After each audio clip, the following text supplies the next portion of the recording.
ಈ ಸಂಸ್ಥೆಯನ್ನು ಕಟ್ಟಿರ್ತಕ್ಕಂತಹ ನಿಮ್ಮೆಲ್ಲರ ನೆಚ್ಚಿನ ಚೇರ್ಮನ್ ಆಗಿರ್ತಕ್ಕಂತಹ ಸುಮಂತ್ ಕುಮಾರ್ ಸರ್ ಅವರ ಪಾದಗಳಿಗೆ ನಮಸ್ಕರಿಸುತ್ತಾ, ಕಳೆದ ವರ್ಷದಲ್ಲಿ ನಿಮ್ಮಲ್ಲಿಯೇ ಒಬ್ಬ ನಿಮ್ಮ ಸಹೋದರ ಅದೇ ಜಾಗದಲ್ಲಿ ನಿಮ್ಮಲ್ಲಿ ಒಬ್ಬರಾಗಿ ಕೂತಿದ್ರು.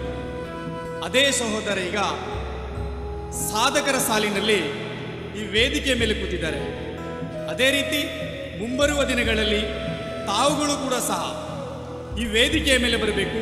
ಮತ್ತು ತಮಗೆ ವಿದ್ಯಾದಾನವನ್ನು ಮಾಡಿರ್ತಕ್ಕಂಥ ಎಲ್ಲ ಗುರುಗಳಿಗೂ ಕೂಡ ತುಂಬ ಸಂತೋಷವನ್ನು, ಆನಂದವನ್ನು ಕೊಡುವಂಥ ಕ್ಷಣಗಳನ್ನು ನೀವು ತರಬೇಕಂತ ಹೇಳಿ, ಮತ್ತು ನಮ್ಮ ಏನು ಈ ಬೆಳ್ತಂಗಡಿ ತಾಲೂಕಲ್ಲಿ ಸಣ್ಣದಾಗಿ ಆರಂಭಿಸತಕ್ಕಂಥ ಸಂಸ್ಥೆ ಇವತ್ತು ಅಂತಾರಾಷ್ಟ್ರೀಯ ಮಟ್ಟದಲ್ಲಿ ಹೇಗೆ ಬೆಳೆದಿದೆಯೋ ಹಾಗೆ ಈ ಕರ್ನಾಟಕದಲ್ಲಿ ಇರ್ತಕ್ಕಂಥ ಹಾಗೂ ಭಾರತ ದೇಶದಲ್ಲಿರ್ತಕ್ಕಂತಹ ಎಲ್ಲ ವಿದ್ಯಾಸಂಸ್ಥೆಗಳು ಅಂದರೆ